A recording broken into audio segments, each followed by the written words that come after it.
Hi there, folks. Today we're looking at arithmetic series. And really, we've already looked at series from the perspective of sigma notation and that idea of we're just taking a sequence and adding all the terms together. We also looked for patterns within those series to see if we were following an arithmetic pattern or a geometric pattern. And so an arithmetic series is really just a series that follows an arithmetic pattern. It's basically an arithmetic sequence where the terms are being added together. And so when we're looking for the sum of an arithmetic series, we have this nifty formula that gives us the sum of the first so many terms of an arithmetic series. So the sum of the first n terms of an arithmetic series is given by the formula S sub n, the sum based on this number of terms, equals n divided by 2 times a sub 1 plus a sub n. Where n, once again, is the number of terms that we're looking at. A sub 1 is the first term, and then a sub n is the nth term, okay? In other words, the term that we're ending on, all right?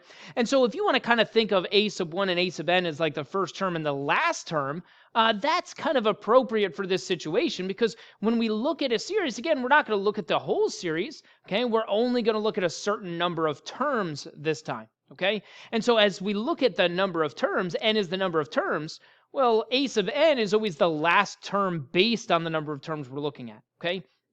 And really, this formula comes from the idea that really we're looking at the average of the first and last terms. And if you started counting in from the first term, like going up from the first term and down from the last term and found the average, you'd find the same value each time. And so it's basically like converting all of these to the average and then multiplying through by how many n values we have is kind of where this formula comes from, if you want to think of it that way. All right, but n is the number of the term, a sub 1 is the first term, a sub n is the last term, okay, or the nth term. For example, if I look at something like this guy, it says find the sum of the first 20 terms.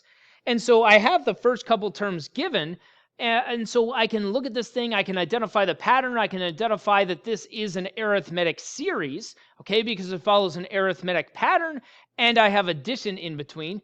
But I want to find the sum of the first 20 terms. And here's the thing. I could literally write out the first 20 terms and then punch that into my calculator and add them all up, okay? But that's more cumbersome than just punching this into the formula, all right? And so for this one, I want to find the sum, so S sub n, or S sub 20 this time, okay?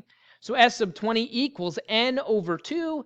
The n value is 20 this time because I have 20 terms that I want to add together, times a sub 1, which is the 55, plus a sub n.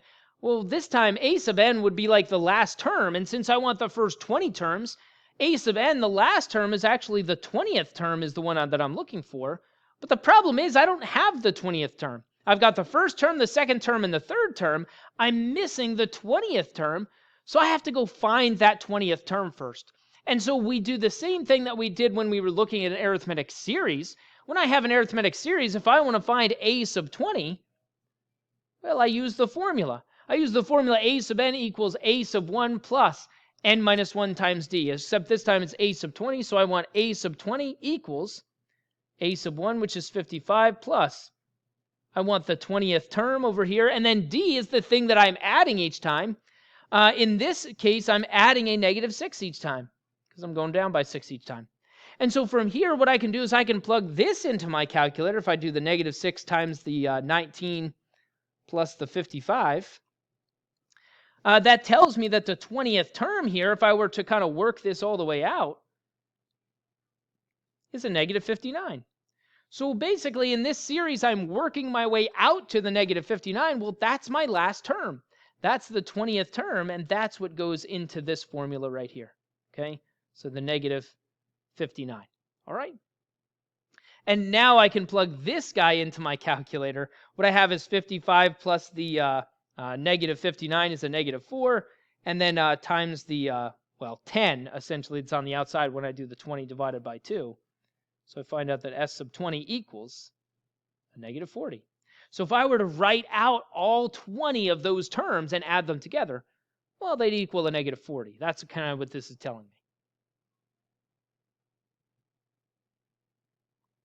If I look at this guy, it says find the sum of the series. And so once again, as I look at this thing, I can see that this thing is arithmetic. I can see the pattern of going up by 9 each time. All right.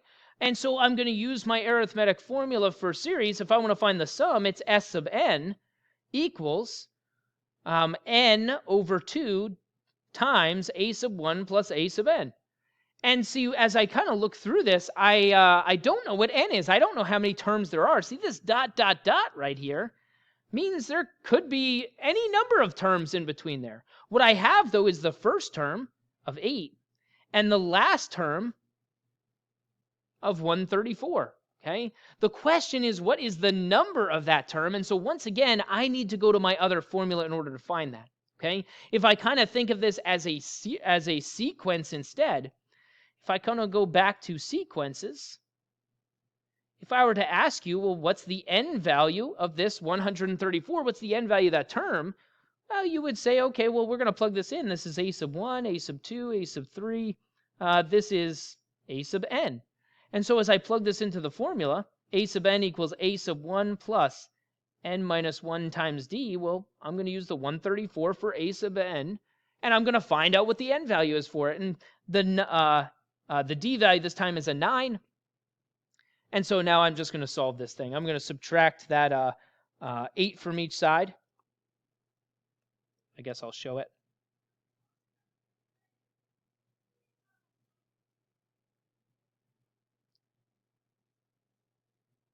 And now I'm going to divide each side by the 9.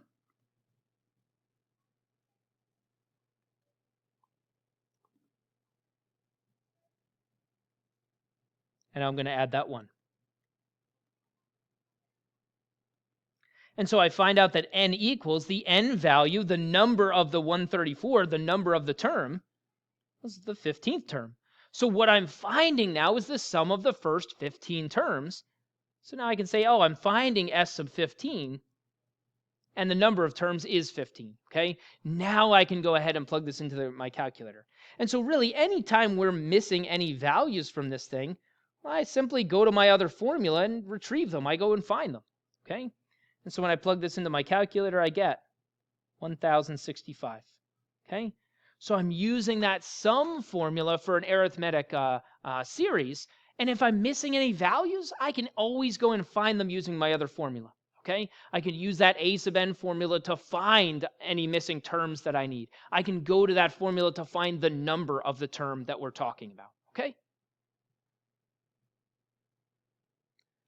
If I look at this one, kind of going back to sigma notation here, as I look at this thing for sigma notation, it's telling me, hey, to start with a 1, and then plug a 2 in, and then a 3, and then a 4, and then a 5, and then all the way up to 70, okay? And here's the thing, we have some shortcuts for sigma notation already. As we kind of look at this thing, if I were to plug a 1 in here, 4 times 1 is a 4, minus 2 is a 2.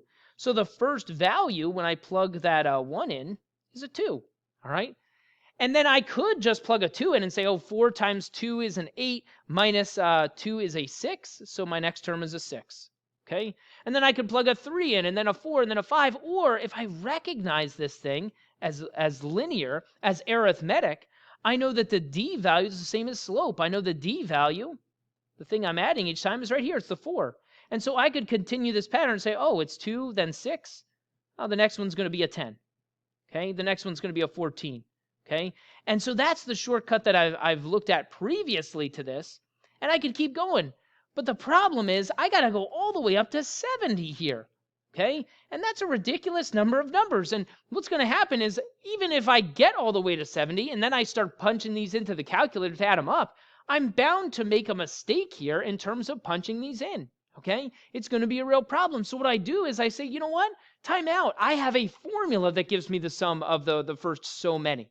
Okay, and so for this guy, I'm going to jump over to my sum formula. I'm going to say S sub n, or really S sub 70 this time, because I'm going through the first 70 terms, 1 to 70, equals n, which is 70. I want to write out all 70 terms, but I don't have the attention span for that.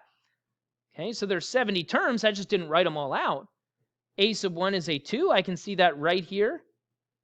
And then the last term, well, I don't have the last term. I didn't keep going far enough to get to the last term, but let me put in a little dot, dot, dot here. Well, the last term, I could go to my a sub n formula, but I don't need to. Look, right here. I already have an equation for this thing. If I want the last term, well, I just need to plug in that last value of 70. And so if I do 4 times the 70, it gives me a 280 minus the 2. That's a 278. Okay? And so I originally was looking at plugging a 1, then a 2, then a 3, then a 4 in. Well, I could keep plugging in all the way till it gets to 70. Plug in the last term because I need that last term as part of my summation formula. Okay? And so from here, the last term is 278. And now I have all the pieces of the formula that I need. Okay? And so as I start to do this thing, yeah, I could plug in all of those. All right? But I should realize at some point, well, this is going to take longer than just plugging into the formula. But think about what you need for the formula. You need the number of terms, which is easy. 1 to 70, the 70 terms. Okay? You need the first term, which is 2, you already had, but you also need the last term. Okay? And so for this one, I've got 280 times the 70 over 2, or times the 35. And that gives me 9,800. Okay? So the sum of the first 70 terms here is 9,800. And that's it. Okay? So look for that arithmetic series here. Look for that pattern. Use that to establish some values, but then jump to your formula if it's too many to plug in. And really, you need to decide for yourself, well, how many is too many to plug in? If this went from 1 to 5, I'd probably just write out all 5 terms and add them up. Okay? But 1 to 70, nah, not so much. 1 to 10, I don't know. Okay? 1 to 20, probably going to go to the formula. You have to decide, well, how many terms is too many? Okay?